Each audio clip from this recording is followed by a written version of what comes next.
Hey guys, welcome back to the channel.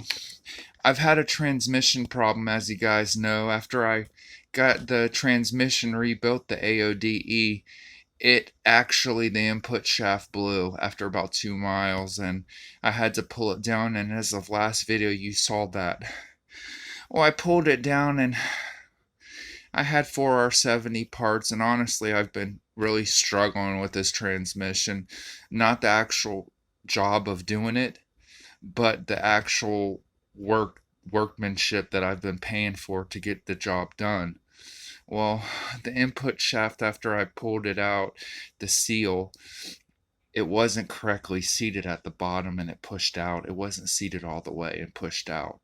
So I just installed and pulled a transmission because the transmission shop didn't do their job correctly and I paid them for it.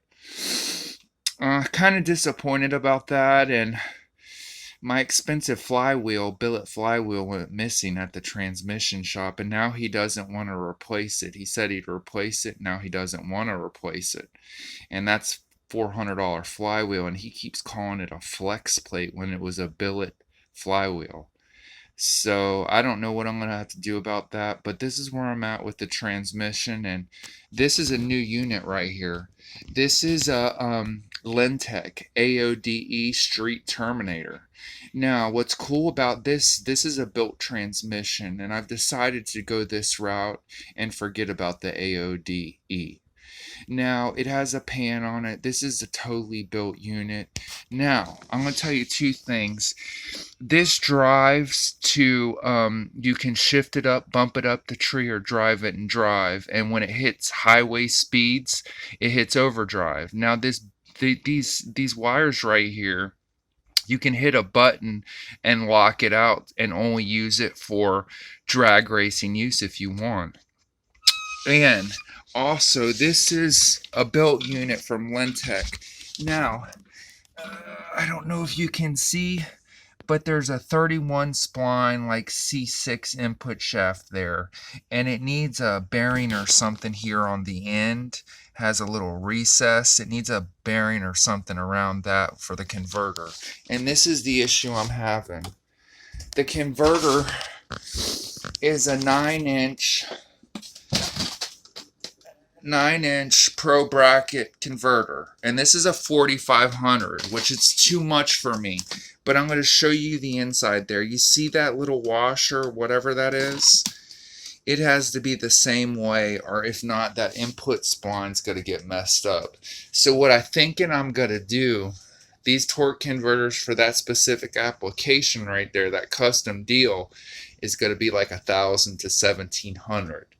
So I think it might be better for me to get this rebuilt and get it rebuilt to a 3,000, 3,200 stall. I think I'd be perfect in that range to get the power band at the bottom, and then I'm going to change to 373 gears in the rear.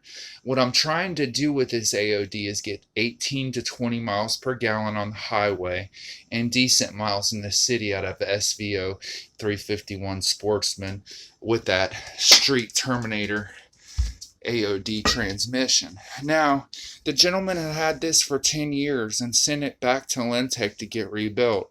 It took so long, a turnaround time, he went ahead and installed something else. And so this is a fresh unit ready to be installed now. So I have to go ahead and get that converter over there, that expensive price, 1,700 Lentech Pro Bracket converter. I have to get that joker rebuilt in order to install the transmission.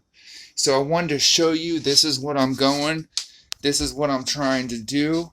I think this is a pretty nice unit. Has like a billet pan on it. It doesn't look like a stock deal, you know what I'm saying? So I'm going to get the braided lines I got in hoses, run that to the front, get a braided dipstick up here and get it attached to the bell housing somewhere right here. And I think this is going to be an excellent piece in my car. Now, retail, this is $3,200 you're sitting at right now, brand new. Then that stall over there is around $1,700, the 9-inch 4,500 racing stall. Too much for my application, but I'm going to try to make this work. I scored this in Atlanta for $350 with the stall.